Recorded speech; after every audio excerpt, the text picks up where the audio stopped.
to Engineer Joshua. Thank you for making my life simple and beautiful because you've given me the introduction, which is a complete package. Thank you, Engineer. Ladies and gentlemen, I am so blessed to be with you this afternoon and to have the chance to introduce our guest speaker. We are so lucky that he will find ways to be with us today despite of his hectic schedule. I know some of you are familiar with him. He graduated here at Balacanas Elementary School in the year 2012. He is actually an alumna here in Tambubong Balacanas National High School. He completed the junior high school in the year 2016 as with honor. And he moved in Penma Cagayan de Oro College, Puerto Campos, and graduated senior high school as again with honor in the year 2018. Last May 31 of 2022, he finished his college with a degree of Bachelor of Science in Electrical Engineering at Penma Cagayan de Oro College and passed the Registered Electrical Engineers Licensure Examination last April 2023, which is last year, with his only first take. He is now currently working at Vaseline Emertech Company as a testing and commissioning engineer until the end of this month because he is newly hired at Nippon Sanso in Gasco, Philippines as a acute facility engineer. Again, as a acute facility engineer. And now, ladies and gentlemen, please help me welcome our guest speaker for the 7th senior high school graduation and 9th junior high school completion ceremony, Engineer Joshua Saloceran.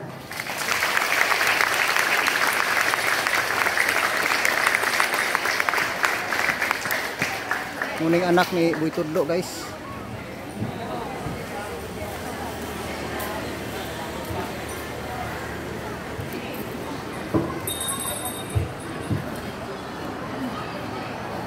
Please be seated. To our school principal, Ma'am Michelle Badilla. Thank you so much for that kind introduction, Ma'am. Ilang ginugkit, Ma'am. To our school division superintendent, Dr. Edelberto L. Lapinaria, Supay, represented by our executive confirming officer, Dr. Silito Magsayo, EPS. The PT President, Mary Chris in Saligumba, to our GC elected co-chairman, my classmate before, Mr. Patrick Sambat, to the barangay captain of the Bubong, Honorable Region Ilio, and also the barangay captain of Balacanas, Honorable Captain D. Pagane, faculty and staff, to my teachers before, to Sir Reginald Rana, to Ma'am Vilma Tibios, Sir Absat, and to my advisor, Sir Edison Dagasuhan, to the supportive parents, ladies and gentlemen, mayong hapon kaninyong tanan. Mahinay pagtubag, may pagtutog naman. May hapon! Very good. It is my honor to be invited to speak here today.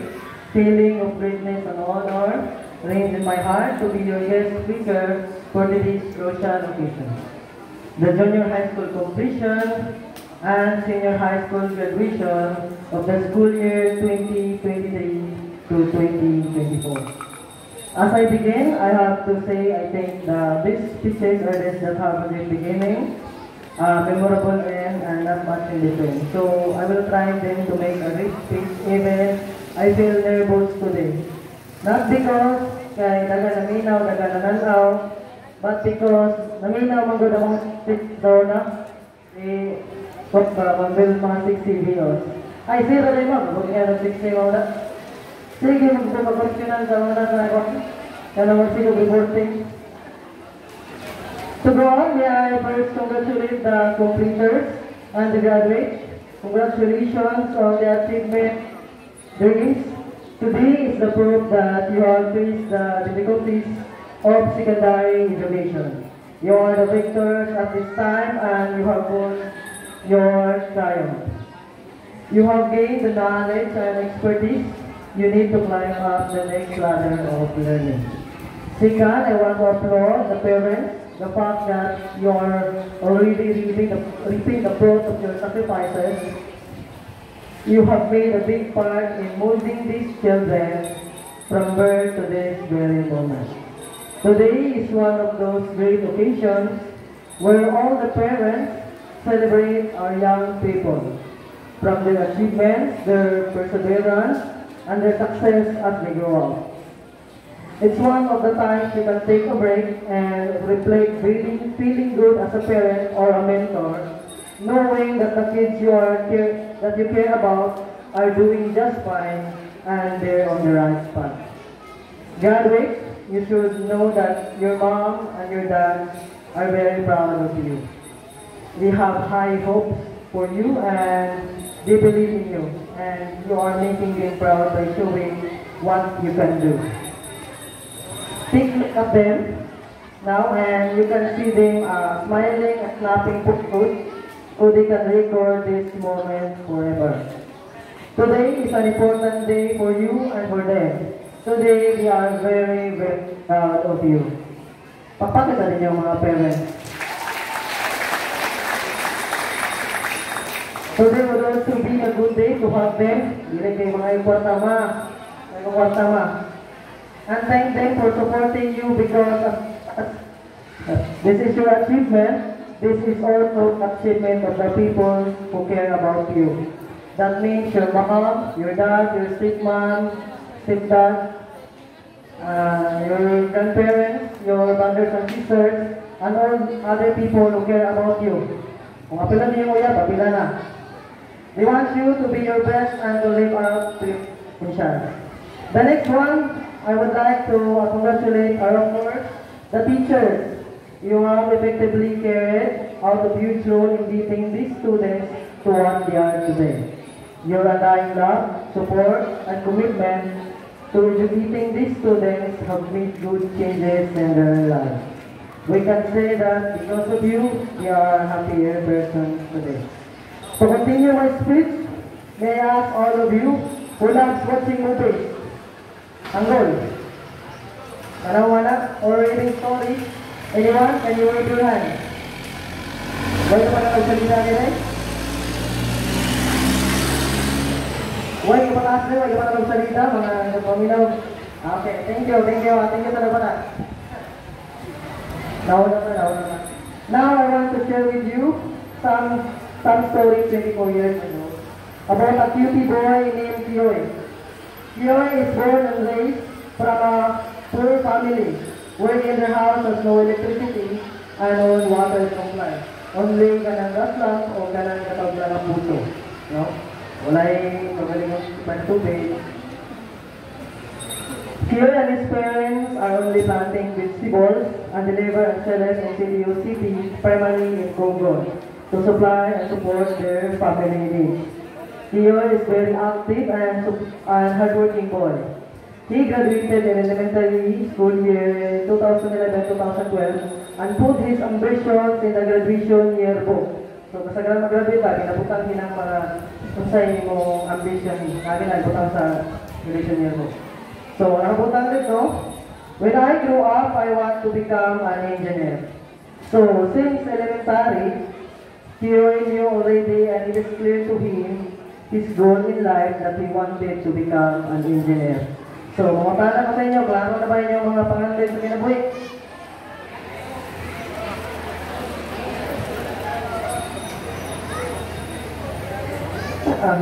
When he is in high school years, is working in bantuhan. If there is no class or a weekend. So, kapag magul ko na sa bantuhan, ang kada mabukos, piso, ako pinatagping na nakaroon. Until Kiyoy completed the junior high school as an honor student. So, Kiyoy is also an honor student before even he graduated in senior high school. Until he enrolled in college to pursue his ambitions to become an engineer. He was enrolled in a private school because of a government scholarship dili kay kwartahan. No? Salamat din ko ng government scholarship na gitawag ko. Tertiary Education Subsidy or TES.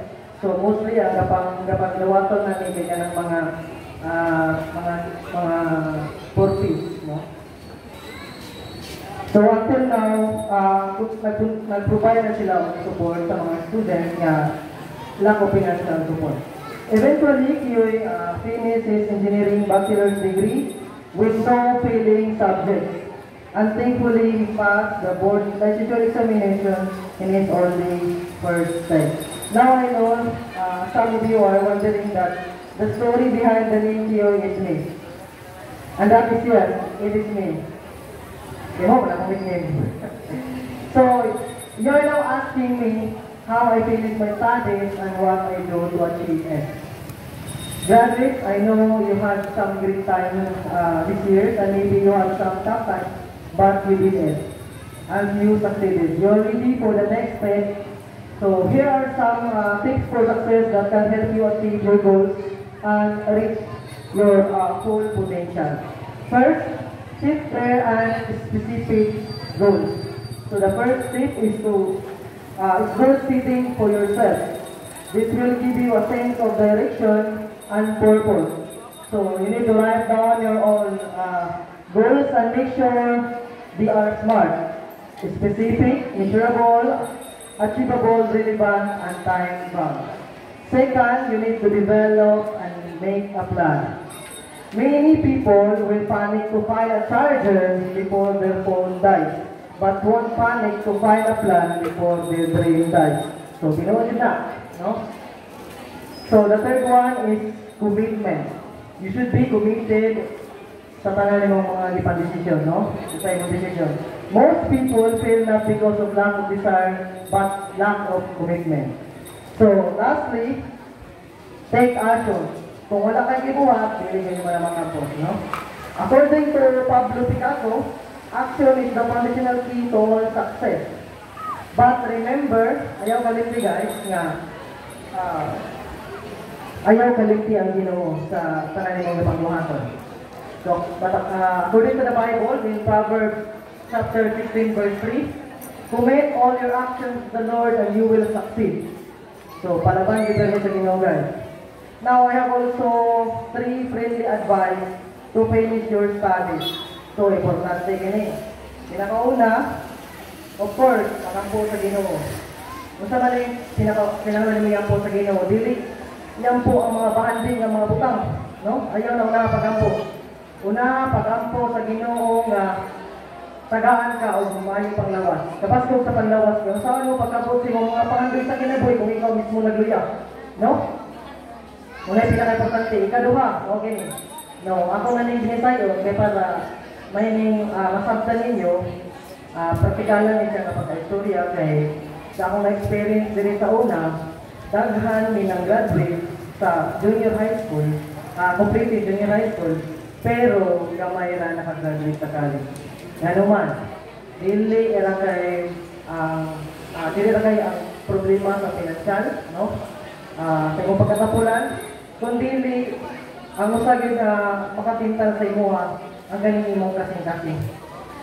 Mo gina. Kay moingon mangod mo nga gamay na lang kulang. Pila na lang katuig. Yes, tinuod man gamay na lang yung kulang, pero sa inyong pangidaron karon, mao na yung pinakadagan trials and challenges na mabot sa inyong kinabuhi. So usa na ang inyong kasing-kasing anak. Kay may gugma man lagi ta. Na ang problema kay mahigugma, pasubraan man, dili man makapugong sa gibati. Ha? Surihan na tamo sa tinuod. Kaya uban, dili na makagraduate. Mura din na, ha? Kaya kung dili ka makaburot, maburutan. Tinuod din na, no? Muna, imbis nga diploma ang yatag sa imong ginikanan, bata ang imong yatag sa ginikanan. Na okay man. Ngayon sila nga, naay anak, makahuman man. Yes, makahuman. No? Motivation mo, no? Ma-inspire ka pa tayo. But mo lagi, no? Doble na ang imong responsibility. So, mintras nga, wala pa ni mo na tryan, ayaw sa pag-try, ha? Okay naman ang gugma-gugma, basta ay nagpalapit. Nang-advise po na ako sa inyo, ha? Kung mamili mong tao ng ganin, labi na ka mga babae, no? Pili ang lalaki nga dili nakikipangandoy mo. Kung dili, may pangandoy para sa ninyo. Ha?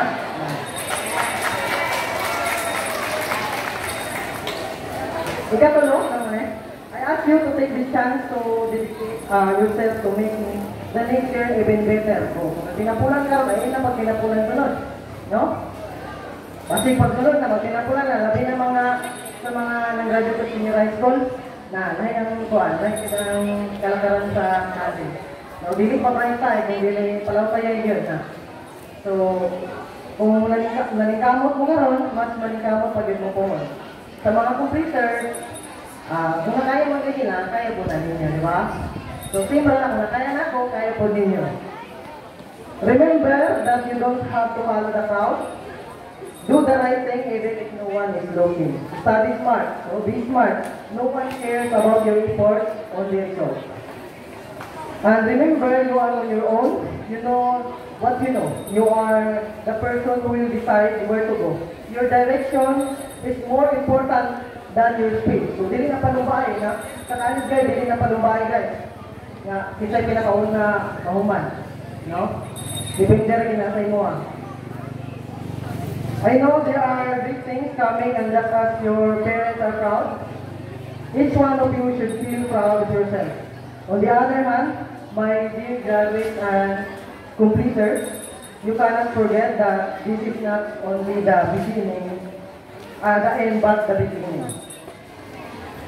See yourself now, not as the person you are, but as the person you are becoming.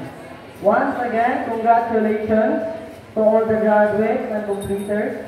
Congratulations to the supportive and active parents. And finally, congrats to the teachers and everyone else who helped our graduates here today. Congratulations and thank you for your attention. Motong impit sa anak ni Boy Tudlo, Thank guys. you very much, Engineer Joshua Salusiran. We shall now give the black